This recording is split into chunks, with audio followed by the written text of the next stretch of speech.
paz do Senhor, tudo bem?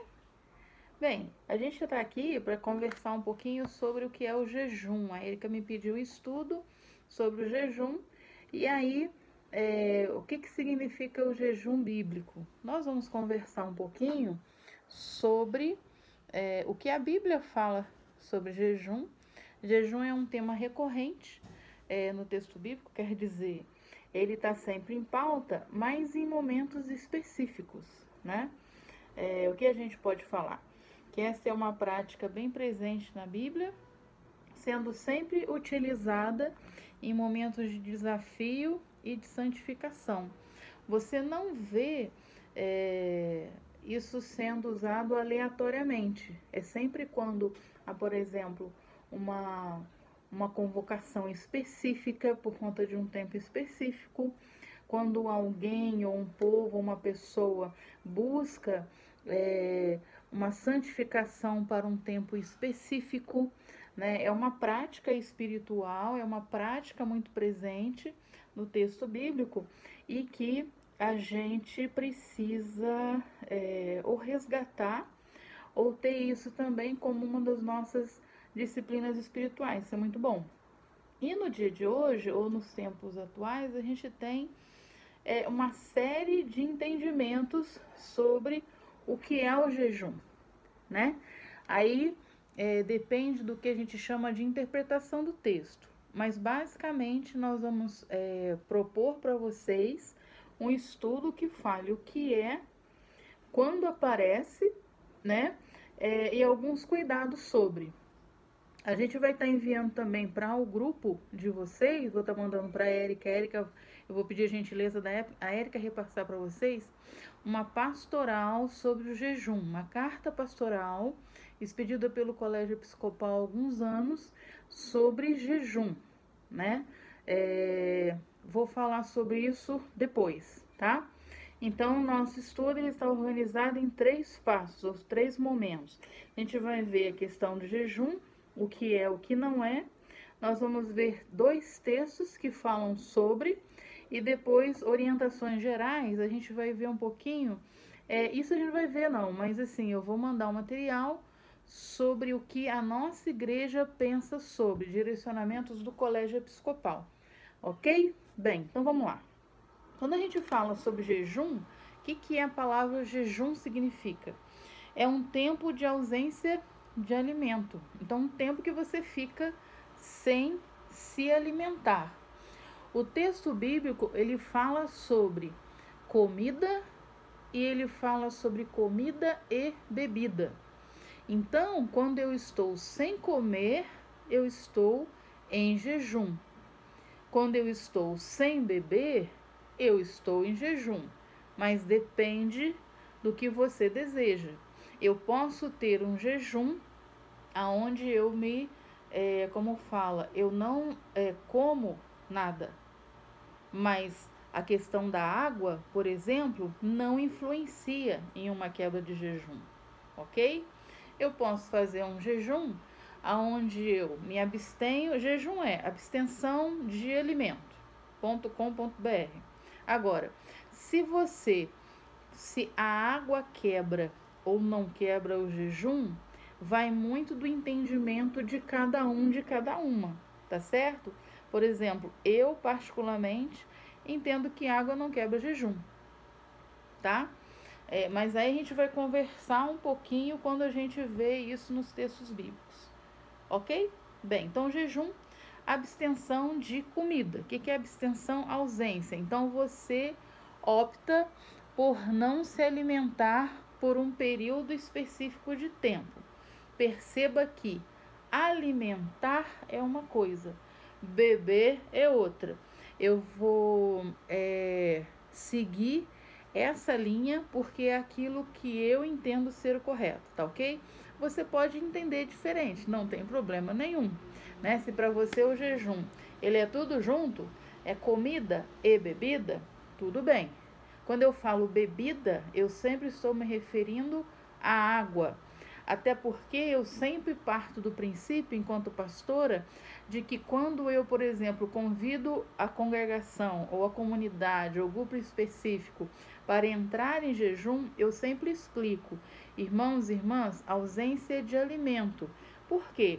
Porque nós temos N pessoas com a questão de medicação, né? E você bebe água de manhã, você bebe água. Ah, mas aí eu vou sentir saciedade. Eu não entendo assim, por isso que eu estou indo por uma linha que eu percebo, tá? Então, para mim, não quebra, água não quebra jejum. Se você entende que quebra, então faça o completo, o pleno, que seria o pleno água e alimento por um período específico. E aí depois, desdobramento sobre esse tema, vocês verão na leitura da pastoral, tá? Porque nessa carta pastoral que o Colégio Episcopal envia, ela é escrita pelo bispo Paulo Lockman, que hoje já é aposentado, tá muito assim, tá descrito tudo tintim por tintim, as orientações, tudo certinho, tá bom? Bem, mas aí vamos chegar lá. Eu vou começar assim, ó, já comecei, né? O que o jejum bíblico não é. Quando a gente quer saber o que uma coisa é, a gente pode ir pelo caminho assim, o que não é, para eu poder ter clareza do que então aquilo, o que se entende por aquilo. O que jejum bíblico não é? Não é barganha. Você dá um jejum para receber algo. Ai, Senhor, preciso tanto de uma bênção, vou fazer um jejum. Aí eu entrego o jejum para o Senhor e o Senhor me dá o que eu preciso. Isso é barganha. Isso não é jejum bíblico. Jejum bíblico não é barganha. Não é caminho para se ganhar alguma coisa. Porque assim, de boa, eu vou falar um negócio. Aí você vai dar o jejum para Deus, tá? E aí? Deus precisa de jejum? Olha a lógica, percebe? O jejum não é para Deus. O jejum é para você. Certo? Então, jejum não é barganha. 2, jejum não é autopromoção, né? Aí eu vou fazer jejum, vou emagrecer, vou virar faqui, e essa coisa toda para as pessoas virem como eu sou santa. Bobeira. Isso não é jejum bíblico, tá? Para autopromoção. Ah, não, mas eu faço jejum 2, 3 vezes na semana. Que benção! É para você, é santificação sua, é momento seu com Deus, ok? E terceiro, não é instrumento de manobra e nem de controle, percebe? Ah, o pessoal, esse grupo é mais santificado porque faz jejum e tal, então tudo que ele fala, o que eles falam, tem poder, tem autoridade. Opa lá! A gente não pode confundir jejum como instrumento de manobra e de controle, percebe? Ah, eu vou proclamar um jejum, sei lá, por tanta coisa, a gente vê tanta bobagem por aí, você me desculpa porque é assim. Então a gente tem que saber assim, o que o jejum não é. Então não é barganha, não é para autopromoção e não é instrumento de manobra e nem de controle, ok? Bem, ponto 1. Ponto 2. O que é o jejum? Eu tô olhando aqui porque eu tô olhando minhas anotações, né? Estudo, na pregação acaba sendo, né? Porque a gente não tá conversando. O que é um jejum? É um tempo específico em que se busca estar mais sensível para ouvir a Deus. Eu vou fazer um tempo de jejum, vai. Aí eu tiro uma manhã, um dia inteiro, 3 dias, 7 dias, né? O tempo é de acordo com a sua disponibilidade ao seu propósito, ok? Então é assim, nesse tempo de jejum, o que eu e você nos dispomos a fazer?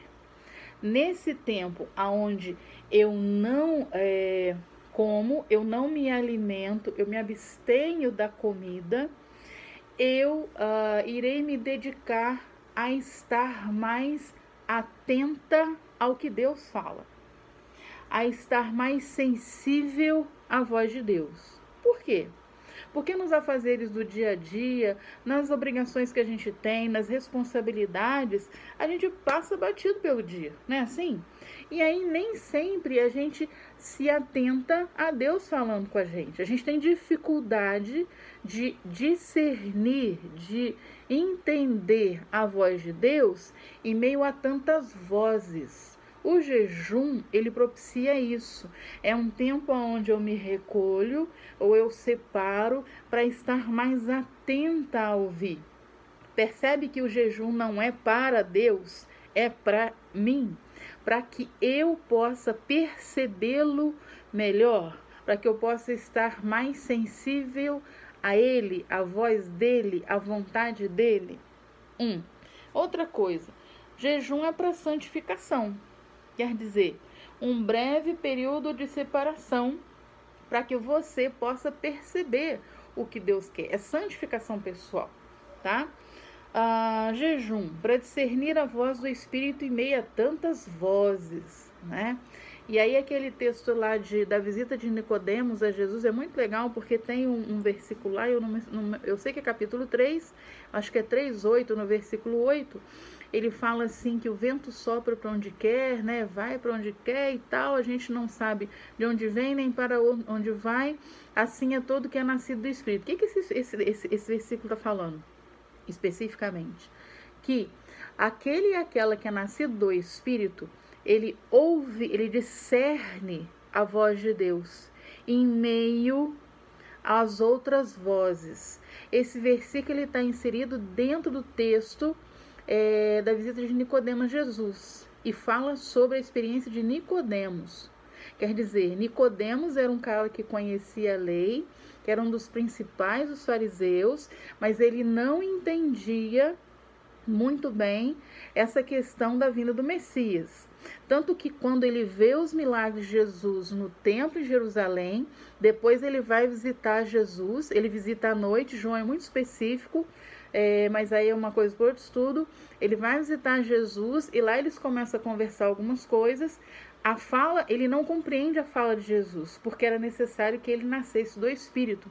Quer dizer, Jesus começa a falar sobre um outro tipo de nascimento em João que não era conhecido, ficou conhecido a partir do derramado do Espírito Santo em Atos. A gente está em João, né? E aí, se a gente vir a questão de uma provável datação dos escritos, a gente tem uma datação muito aproximada. Então, assim, é uma coisa nova que Jesus já tinha ensinado e que as comunidades começaram a entender depois. Mas por que eu tô falando isso? Bem, aí Nicodemos, ele vai conversar com Jesus, por quê? Porque ele quer entender, porque pelos sinais que Jesus faz, Jesus é o Messias, né? Jesus é o Senhor.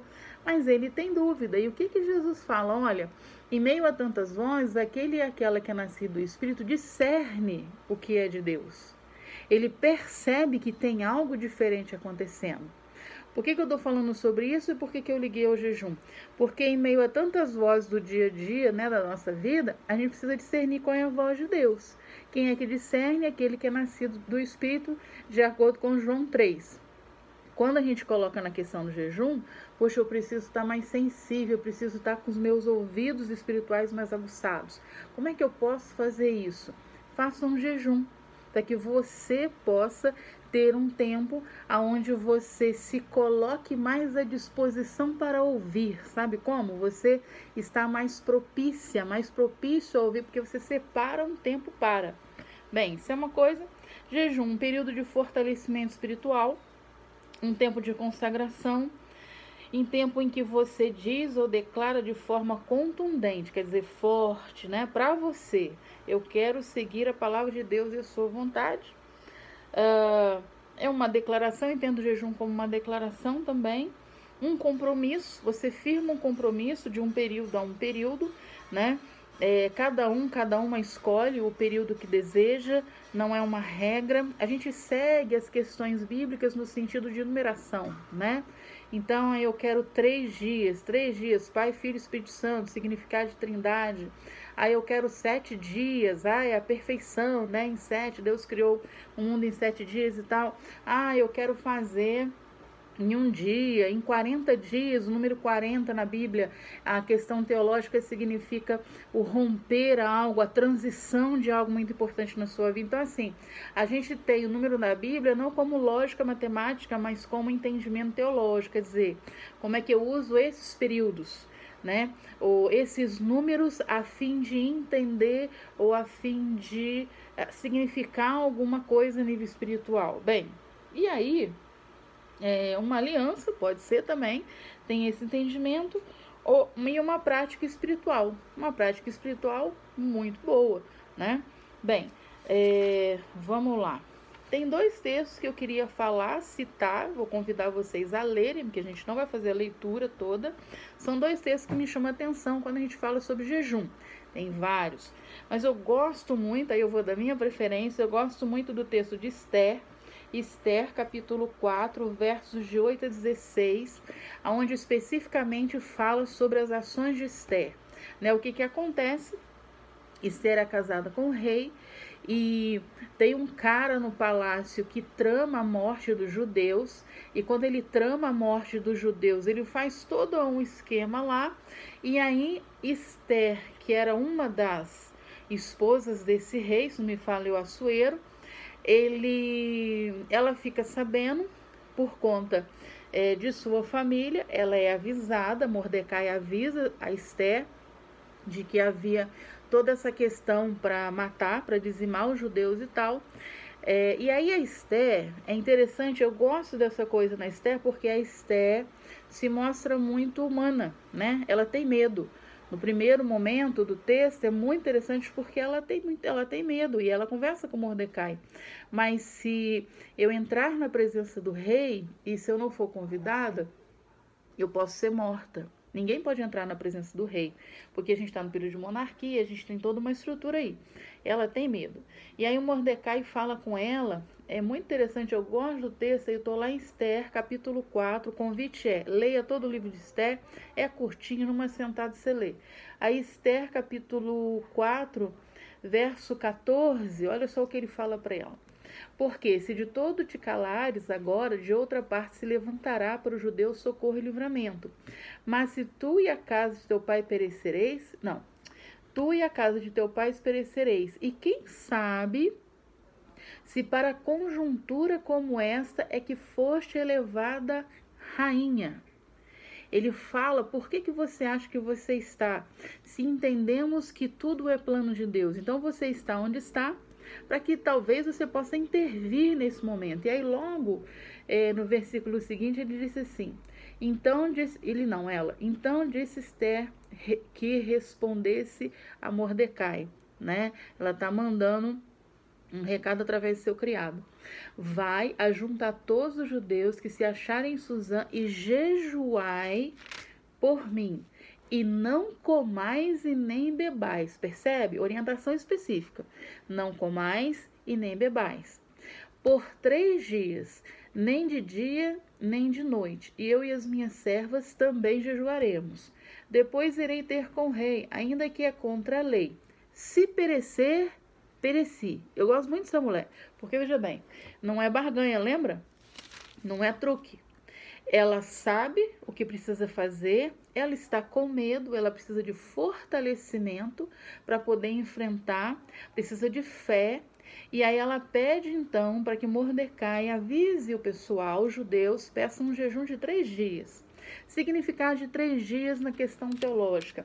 Pai, Filho e Espírito Santo, a ação plena da Trindade. Isso a gente lê hoje, né? A gente entende hoje quando a gente lê os textos do Antigo Testamento. Essa pode ser uma das interpretações por isso 3 dias, por isso não 7 nem 40, 3 dias. E ela é específica, ó, não comais e nem bebais. Então assim, completo. E aí, outra coisa, sim. E aí ela fala, né? E aí a história, né? Você conhece, não conhece, tem que ler o livro dela, porque é uma história muito bonita. Ela entra na presença do rei e as coisas acontecem, né? Eu não vou dar spoiler, ler lá o texto da Esther. Mas o interessante é que aí ela fala no verso 16. Depois irei, quer dizer, depois do jejum, irei até a presença do rei. Se perecer, pereci. Perceba, jejum não blinda, não é uma blindagem. Ela sabia onde ela estava se metendo e dos riscos que ela incorreria. Então, o jejum é para o fortalecimento dela, para que ela tenha coragem. Ela ficou com medo, né? Ela não tinha dúvidas, mas ela tinha medo. E ela precisava desse fortalecimento. E ela pediu para que o povo dela também jejuasse para que ela se fortalecesse. Quer dizer, um jejum em prol de uma causa específica.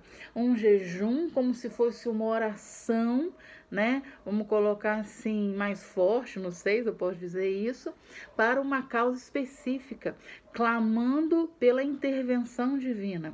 Percebe que é clamor, não é troca, não é barganha, essa coisa toda, enfim. Aí tem lá Esther, né? E eu convido vocês a lerem. E eu gosto desse também lá de Mateus capítulo 4, que fala sobre a tentação de Jesus. Pastor, a gente não está estudando sobre tentação, a gente está estudando sobre jejum. Mas o que Jesus faz lá, né? Aí Mateus 4, eu não vou ler o texto todo, o convite, né? A gente está estudando, tem que ler, né? Para que vocês possam ler lá a Bíblia. Mateus capítulo 4, leiam a tentação de Jesus, mas leiam também os outros evangelhos, porque o texto da tentação tem Mateus 4, Marcos 1, de 12 a 13, Lucas 4, de 1 a 13. Eu vou estar falando especificamente de Mateus, ok? Bem, então vamos lá. Mateus 4, verso 1. A seguir, foi Jesus levado pelo Espírito ao deserto para ser tentado pelo diabo e depois de jejuar 40 dias e 40 noites, teve fome. Bem, ponto 1. Esse jejum aqui é muito interessante, né? Por quê? Como deve ser todos os jejuns. Quem é que leva Jesus para o deserto? O texto é muito claro. Após seu batismo, ele é levado pelo Espírito. O Espírito impele a Jesus para o deserto, quer dizer, ele conduz Jesus ao deserto. Jesus se deixa ser levado para o deserto, lá ele fica 40 dias e 40 noites e depois ele é tentado. O nosso assunto não é tentação, certo? É jejum. Bem, ele fica sem comer. Eu coloquei aqui uma ordem, ó. Ele foi levado pelo Espírito ao deserto. Por vezes a gente pensa no deserto só como um local de escassez. Só que o deserto, ele significa escassez, mas ele também é lugar de milagres. Em qual local o povo de Deus no Antigo Testamento mais viu milagres? No deserto. Então, o deserto é local de escassez, mas ele também é local de milagres. Há uma ambiguidade na questão do deserto que a gente precisa levar em conta, né? E deserto também é local de vida. A gente não pode se esquecer dos animais, das pessoas, né? Os beduínos que moram no deserto. Então você tem povos do deserto, você tem vida no deserto. Só que a vida no deserto, ela se manifesta de formas diferentes. Quando nós somos levados pelo Espírito ao deserto, ai, Deus está me punindo. Que punindo? Para com isso, né? Deus está nos levando em um local específico para que possamos observar e aprender formas diferentes de manifestação da vida. Quer dizer, formas diferentes da manifestação do próprio Deus, dos milagres dele, percebe? Bem, tendo esse pressuposto, Jesus então é levado pelo Espírito ao deserto. Ele passa por 40 dias de jejum. E aí a gente volta na questão do significado teológico do número 40 na Bíblia, né? Quando a gente fala do significado teológico, é assim, número não é matemática na Bíblia, número tem o entendimento a mais, né? E o número 40 é sempre um romper, é um transpor, é um ir além, é uma preparação para viver um novo tempo em sua vida e ministério. E aí, por exemplo, o 40, né? Mostra sempre, observe aí, onde aparecer 40, sempre indica uma transição, algo profundo que vai acontecer ou na vida, ou no ministério de alguém, ou na vida de um povo, ou numa estrutura específica. 40 não aparece assim, aleatoriamente. Nada na Bíblia é aleatório, tá ali por conta de uma questão. Então, jejum é bíblico? Sim. Prática espiritual, né? Você se abstém de se alimentar por um tempo. Tipos de jejum. Eu não vou estar falando sobre isso porque a minha proposta é que você leia a pastoral do Colégio Episcopal. Aí vamos então para o nosso terceiro ponto de estudo nessa noite, né? Eu tô de dia, mas vocês vão ver esse vídeo à noite. A carta pastoral. A Igreja Metodista, de tantos em tantos tempos, às vezes por ano, às vezes no biênio, não tem muito assim uma periodicidade, assim, de tanto em tanto sai. Ela solta ou ela lança, ou ela emite, sei lá, uma carta pastoral. Essa carta pastoral é um entendimento do colégio sobre um determinado assunto. Sempre é um assunto que está em debate na sociedade ou no meio dos protestantes, né? Então, o colégio dá uma palavra oficial. Olha, a liderança oficial da Igreja Metodista no Brasil entende esse tema desta forma. Aonde eu acho essas pastorais? No site da Sede Nacional da Igreja. Você entra lá, Sede Nacional da Igreja Metodista, aí você vai achar nos links, né? E ao visualizar os links, tem um link que chama assim, quer ver, ó, documentos oficiais da igreja. Aí você clica lá. Lá vai abrir uma série de pastorais. Você pode baixar todas elas. Lá tem sobre homossexualidade, sobre bioética, sobre racismo, sobre movimento sem terra, mas tem uma infinidade de temas lá.